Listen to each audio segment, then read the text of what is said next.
Let's imagine that you're teaching a course in which you have a major final project due at the end of the semester on December 3rd.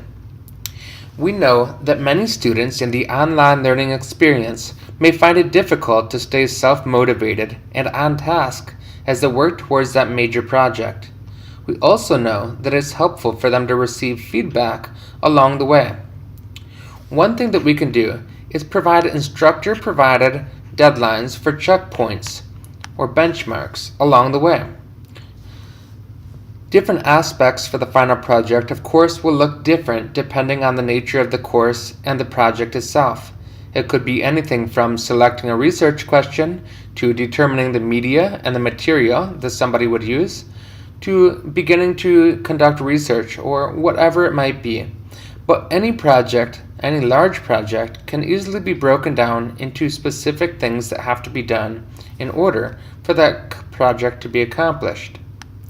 So what I'm doing here is effectively going to the big project, and all I need to do for this is to click on the calendar, go to assignment, type in whatever the project is, its due date, and so forth, and hit submit. And that is going to effectively put this same assignment both on my calendar, and automatically it's going to show up in assignments for my course right here. And I need to publish it when I feel like I'm done with it.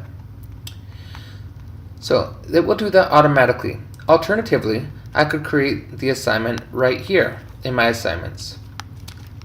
So I'm going to say aspect F. I think I'm on.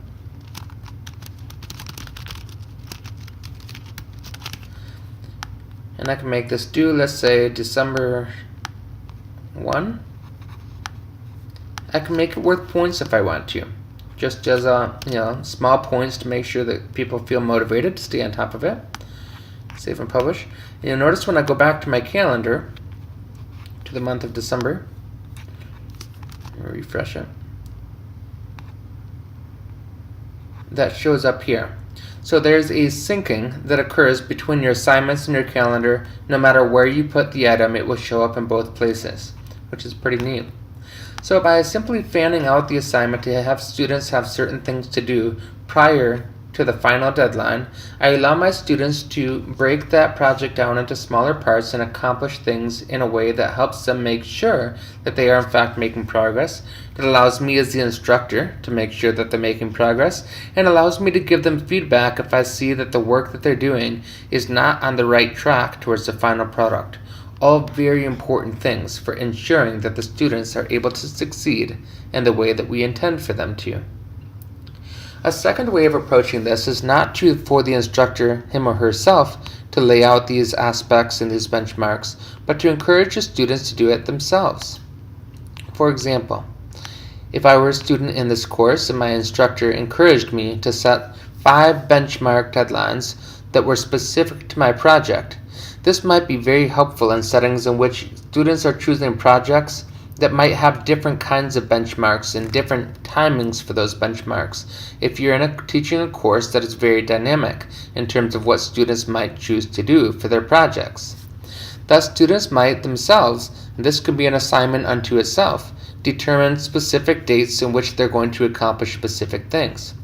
Every student and every instructor has their own personal calendar in which these things can be done.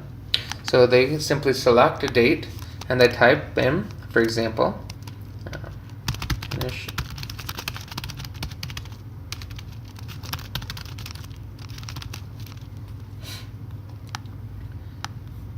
and they click submit. And this simply shows up on their own calendar. What instructors can then do is once every week or 2 weeks, whenever is appropriate, you can administer a survey or have students submit the work that they've done according to their own self-projected goals and benchmarks. In this way, you can simply support the students as they manage themselves.